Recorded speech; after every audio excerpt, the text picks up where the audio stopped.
বন্ধুরা, আশা করি তোমরা সবাই ভালো আছো। তোমার চ্যানেলে তোমাদের সবাইকে স্বাগতম। তো আজ তোমাদের জন্য আমি যে বিষয় নিয়ে আলোচনা করব, আমাদের ইতিহাস থেকে মাত্র 50টি এমসিকিউ প্রশ্ন। তোমরা জানো যে তোমাদের পরীক্ষাতে কিন্তু 24টি এমসিকিউ প্রশ্ন লিখতে হয় এবং এই 24টি এমসিকিউ প্রশ্নের জন্য কোনো প্রকার অর থাকে না, অর্থাৎ প্রত্যেকটা প্রশ্নের কিন্তু তোমাকে উত্তর করতে হয়। আর ভালো মার্কস পাওয়ার জন্য কিন্তু এই 24-এর মধ্যে 24 পাওয়াটা একটা বাধ্যতামূলক ব্যাপার থাকে। তো ইতিমধ্যে আমি তোমাদের এর আগে প্রত্যেকটা অধ্যায় ভিত্তিক কিন্তু তোমাদের সামনে সাজেশন তুলে ধরেছিলাম, অধ্যায় ভিত্তিক শর্ট কোশ্চেন দিয়েছি, যেটা কিন্তু আজ পর্যন্ত কেউ তোমাদের হাতে তুলে ধরেনি। আমি কিন্তু প্রত্যেকটা অধ্যায় ভিত্তিক শর্ট দিয়েছিলাম, তো সেগুলো তোমাদের অবশ্যই করা উচিত ছিল। যাই হোক, ঠিক পরীক্ষার আগ মুহূর্তে দাঁড়িয়ে আজ তোমাদের সামনে most important 50 question answer share করছি। এই 50টি কোশ্চেন যদি ভালো করে পড়ে যেতে পারো, আশা রাখছি যে এর থেকে একাধিক প্রশ্ন কমন পাবে। কিন্তু এটা নিশ্চিত ভেবো না যে এই 50টি করলেই তোমরা 24টি কিন্তু ফুল কমন পেয়ে যাবে, কারণ আমি ইম্পর্টেন্ট দেখে তোমাদের সামনে তুলে ধরেছি। তাই বলে শর্ট কোশ্চেন কমন পেলে সেটা অবশ্যই ভালো, যেমন করে তোমরা রাষ্ট্রবিজ্ঞানে কমন পেয়েছিলে, একদম হুবহু শর্ট কোশ্চেন পর্যন্ত কমন চলে এসেছিল। তো সেইভাবে আমিও চেষ্টা করেছি যাতে করে তোমরা কমন পাও। কিন্তু তাই বলে এটা নয় যে 24টা প্রশ্ন পরীক্ষাতে আসবে সেই 24টা প্রশ্নই তোমাকে তুলে ধরলাম। বোঝা গেল কি বললাম? তো যাই হোক, যে প্রশ্ন কটা তোমার সামনে তুলে ধরেছি প্রত্যেকটা প্রশ্ন ইম্পর্টেন্ট, প্রত্যেকটা প্রশ্ন ভালো করে মন দিয়ে শোনো, বোঝো। আশা করি পরীক্ষাতে এখান থেকে অনেক প্রশ্ন কমন পাবে। এরপরে একটা এসএকিউ টাইপের প্রশ্ন সেট তোমাদের সামনে তুলে ধরবো, সেই প্রশ্ন সেটটা একটু ভালো করে রেডি করো। আশা করছি সেখান থেকেও প্রচুর কোশ্চেন এসএকিউ বা এমসিকিউ আকারে কিন্তু তোমরা পরীক্ষাতে পাবে। তো চলো আর সময় নষ্ট না করে আমরা মূল আলোচনা পর্বে প্রবেশ করি। আমাদের আজকের আলোচনার প্রথম যে বিষয় সেটা হচ্ছে এমসিকিউ কোশ্চেন। তবে আলোচনার শুরুতে একটা বলে রাখি, এই প্রশ্নগুলোর উত্তর দেওয়ার আগে তোমরা একটু মক টেস্টের মতো করে দেওয়ার চেষ্টা করবে, যাতে করে তোমরা কোন পজিশনে আছো সেটা একটু নির্ণয় করতে পারো। প্রথম প্রশ্ন আমাদের, ইতিহাস হলো বর্তমান ও অতীতের মধ্যে অন্তহীন সংলাপ, কথাটি কে বলেছেন? ক্রোসে, ইয়েইসকার, কান্ট নাকি হেকেল? তো এর মধ্যে কি উত্তর হবে? খুব সুন্দর একটা প্রশ্ন। এই প্রশ্নের উত্তর কিন্তু তোমাদের প্রত্যেকেরই পারা উচিত। তো এই প্রশ্নের উত্তরটা কি হবে? আবারও বলছি প্রশ্নটা, ইতিহাস হলো বর্তমান ও অতীতের মধ্যে অন্তহীন সংলাপ, কথাটি বলেছেন কে? উত্তর হচ্ছে ইয়েইসকার, অর্থাৎ উত্তর বি দাগ। ঠিক আছে, মনে থাকবে। পরবর্তী কোশ্চেনে চলে আসি। আমি নেতাজিকে দেখেছি গ্রন্থটির রচয়িতাকে? সুফিয়া কামাল, নারায়ণ সান্যাল, রবীন্দ্রনাথ ঠাকুর, বিপিনচন্দ্র পাল? উত্তরটা কি হবে? নারায়ণ সান্যাল। পরবর্তী প্রশ্ন, পর্তুগিজরা ব্ল্যাক গোল্ড বলতো কাকে? কয়লাকে, গোলমরিচকে, লবঙ্গকে, দারুচিনিকে? উত্তর হচ্ছে গোলমরিচকে। পরবর্তী প্রশ্ন চলে আসি, চন্দননগর ফরাসি শাসনমুক্ত হয়েছিল 1930 খ্রিস্টাব্দে, 1940 খ্রিস্টাব্দে, 1950 খ্রিস্টাব্দে, 1960 খ্রিস্টাব্দে? উত্তর হচ্ছে 1950 খ্রিস্টাব্দে। পরবর্তী কোশ্চেন, বাংলায় স্বাধীন নবাবীর সূচনা করেন কে? আলীবর্দী খাঁ, মুর্শিদ কুলি খাঁ, সিরাজউদ্দৌলা নাকি মীর জাফর? উত্তর হচ্ছে মুর্শিদ কুলি খাঁ। পরবর্তী কোশ্চেন, ভারতের মেকিয়াভেলি কাকে বলা হয়? টিপু সুলতানকে, হায়দার আলীকে, নানা ফড়নবিশকে নাকি দ্বিতীয় বাজিরাওকে? উত্তর হচ্ছে কি নানা ফড়নবিশকে কিন্তু ভারতের মেকিয়াভেলি বলা হয়। পরবর্তী প্রশ্নে আমরা চলে আসি, দস্তক কথাটির অর্থ কি? রাজ্য, রাজস্ব, সাম্রাজ্য নাকি বাণিজ্যিক ছাড়পত্র? দস্তক কথাটির অর্থ হচ্ছে বাণিজ্যিক ছাড়পত্র। পরবর্তী প্রশ্ন, গান্ধীজি প্রবর্তিত হরিজন এর অর্থ কি? অস্পৃশ্য, নিপীড়িত, ঈশ্বরের সন্তান নাকি তপশিলি জাতি? উত্তর হচ্ছে ঈশ্বরের সন্তান। গান্ধীজি পরিবর্তিত হরিজন শব্দের অর্থ হচ্ছে ঈশ্বরের সন্তান। পরবর্তী প্রশ্ন, মহারাষ্ট্রে 1867 খ্রিস্টাব্দে প্রার্থনা সমাজকে প্রতিষ্ঠা করেন? আত্রাম পাণ্ডুরঙ্গ, মহাদেব গোবিন্দ রানাডে, জ্যোতিরাও ফুলে, বিশালিগম পান্তুলু? উত্তর হচ্ছে কি মহারাষ্ট্রে সবসময় মনে রাখবে আত্রাম পাণ্ডুরঙ্গ। যদি শুধু বলে প্রার্থনা সমাজকে প্রতিষ্ঠা করে তাহলে হচ্ছে গোবিন্দ রানাডে।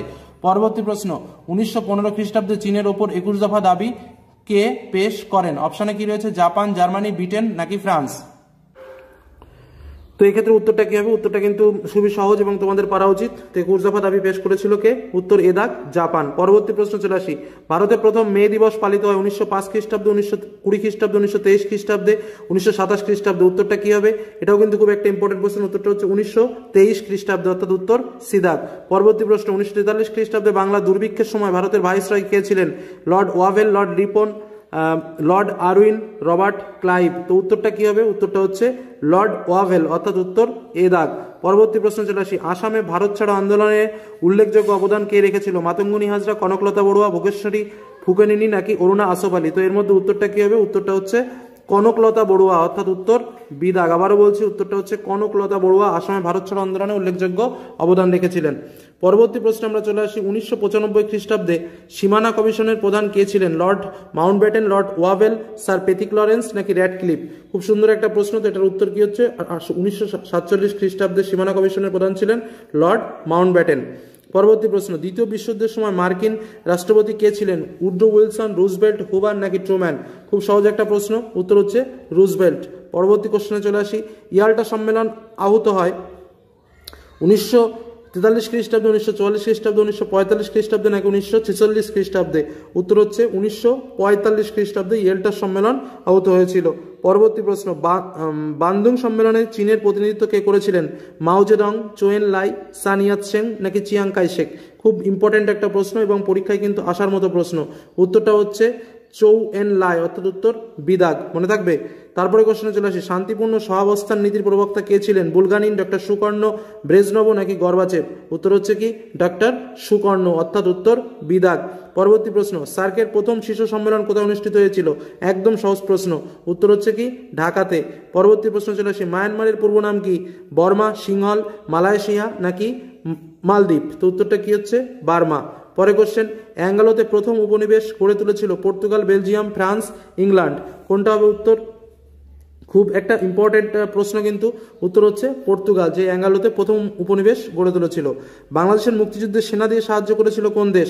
চীন, ভারত, জাপান নাকি ইংল্যান্ড? এটা তো সবার পারা উচিত, উত্তর হচ্ছে ভারত। চলে আসবো আমরা আমাদের পরবর্তী প্রশ্নে। পরবর্তী প্রশ্নে আমরা চলে আসো, দেখো কি বলছে, বৈজ্ঞানিক ইতিহাস চর্চার জনক কাকে বলা হয়? থুকিডিয়াস, হেরাডোটাস, সুমেয়াকিয়েন নাকি ইবন খালদুনকে? তো উত্তরটা কি হবে? থুকিডিয়াসকে কিন্তু বৈজ্ঞানিক ইতিহাস চর্চার জনক বলা হয়। পরবর্তী প্রশ্ন চলে আসি, ব্রিটিশ মিউজিয়াম প্রতিষ্ঠা হয় কত সালে? 1759 খ্রিস্টাব্দে, 1753 খ্রিস্টাব্দে, 1853 খ্রিস্টাব্দে, আর একটা হচ্ছে 1859 খ্রিস্টাব্দে। তো ব্রিটিশ মিউজিয়াম কবে প্রতিষ্ঠিত হয়? উত্তর হচ্ছে 1753 খ্রিস্টাব্দে। পরে কোশ্চেন, নতুন বিশ্ব বা নিউ ওয়ার্ল্ড শব্দটি প্রথম কে ব্যবহার করেছিলেন? Marco polo, Columbus, Amerigo Vespucci নাকি ওয়াল্টার লিপম্যান? তো উত্তরটা কি হবে? উত্তরটা হচ্ছে আমেরিগো ভেসপুচি, যিনি কিন্তু নতুন বিশ্ব শব্দটি প্রথম ব্যবহার করেছিলেন। পরবর্তী প্রশ্ন, ভাস্কো দা গামা ভারতের কোন বন্দরে প্রথম পদার্পণ করেন? দমন, কালিকট, গোয়া, কোচিন? উত্তর হচ্ছে কি কালিকট বন্দরে। পরবর্তী প্রশ্ন চলে আসি, কে বাংলায় দ্বৈত শাসন ব্যবস্থার অবসান ঘটান? Robert Clive, Verelst, Warren Hastings নাকি লর্ড ওয়েলেসলি? উত্তর হচ্ছে ওয়ারেন হেস্টিংস। পরবর্তী প্রশ্ন, ফোর্ট উইলিয়াম কলেজ প্রতিষ্ঠিত হয় কবে? 1780, 1818, 1849 নাকি 1800 খ্রিস্টাব্দে? উত্তর হচ্ছে কি 1800 খ্রিস্টাব্দে কিন্তু ফোর্ট উইলিয়াম কলেজ প্রতিষ্ঠিত হয়েছিল। পরবর্তী প্রশ্ন, দক্ষিণী বিদ্যাসাগর কাকে বলা হয়? বিশ্বলিঙ্গম পান্তুলি, শ্রী নারায়ণ গুরু, বিশ্বনাথ সত্যরাম, উন্নব লক্ষ্মীনারায়ণ? তো উত্তরটা কি হবে? উত্তরটা হচ্ছে বিশ্বলিঙ্গম পান্তুলুকে কিন্তু দক্ষিণী বিদ্যাসাগর বলা হতো। পরবর্তী কোশ্চেন, বর্তমান ভারত কে রচনা করেন? একদম সহজ কোশ্চেন, এর অপশন দেখে কি লাভ? উত্তর হচ্ছে স্বামী বিবেকানন্দ। পরবর্তী কোশ্চেন, মর্লেমিন্টো সংস্কার আইন প্রবর্তিত হয় কত সালে? 1906, 1915, 1919, 1909? মর্লেমিন্টো সংস্কার আইন 1909, খুব ইম্পর্টেন্ট কিন্তু। পরবর্তী প্রশ্ন, মুসলিম লীগের কোন অধিবেশনে পৃথক পাকিস্তানের দাবি তোলা হয়? লখনৌ, লাহোর, করাচি নাকি ঢাকা? উত্তর হচ্ছে লাহোর। পরবর্তী প্রশ্ন, সাম্প্রদায়িক বাটোয়ারা নীতি কে ঘোষণা করেছিলেন? Ramsay McDonald, Winston Churchill, Dufferin নাকি হিউম? সাম্প্রদায়িক বাটোয়ারা নীতি কে ঘোষণা করেন? উত্তর হচ্ছে রামসে ম্যাকডোনাল্ড, অর্থাৎ উত্তর এ দাগ। পরবর্তী প্রশ্ন চলে আসি, করেঙ্গিয়ে মরেঙ্গে গান্ধীজির এই কথাটি যুক্ত হয়েছিল কোন আন্দোলনের সঙ্গে? অসহযোগ, আইন অমান্য, ভারত ছাড়ো নাকি খিলাফত? তো উত্তরটা কি? উত্তরটা হচ্ছে ভারত ছাড়ো আন্দোলনের সঙ্গে। পরে কোশ্চেন, ভারতের স্বাধীনতা আইন পাশ হয় 1946 খ্রিস্টাব্দের 4 জুলাই, 46 খ্রিস্টাব্দের 14 আগস্ট, 1947 খ্রিস্টাব্দের 18 জুলাই, 1947 খ্রিস্টাব্দের 14 আগস্ট? তো এর মধ্যে উত্তরটা কি হচ্ছে? 1947 সালের 18 জুলাই, অর্থাৎ উত্তর সিদাগ, অর্থাৎ উত্তর সিদাগ। পরবর্তী প্রশ্ন, গান্ধীজি ফেল পড়া ব্যাংকের ওপর আগামী তারিখে চেক বলে মন্তব্য করেন? লাহোর প্রস্তাবকে, পাকিস্তান প্রস্তাবকে, ক্রিস প্রস্তাবকে নাকি আগস্ট প্রস্তাবকে? খুব ইম্পর্টেন্ট একটা প্রশ্ন কিন্তু, উত্তরটা হচ্ছে কি ক্রিপস প্রস্তাবকে তিনি ফেল পড়া ব্যাংকের ওপর আগামী তারিখে চেক বলে মন্তব্য করেছিলেন। পরবর্তী ইম্পর্টেন্ট একটা প্রশ্ন, ন্যাটো গঠিত হয় কত সালে? 1947, 1948, 1949 নাকি 1950? উত্তর হচ্ছে 1949 খ্রিস্টাব্দে ন্যাটো গঠিত হয়। পরে কোশ্চেন, পঞ্চশীল নীতি স্বাক্ষরিত হয় কাদের কাদের মধ্যে? ভারতের মধ্যে, আর ভারতের সঙ্গে কে ছিল? পাকিস্তান, রাশিয়া, তিব্বত নাকি চীন?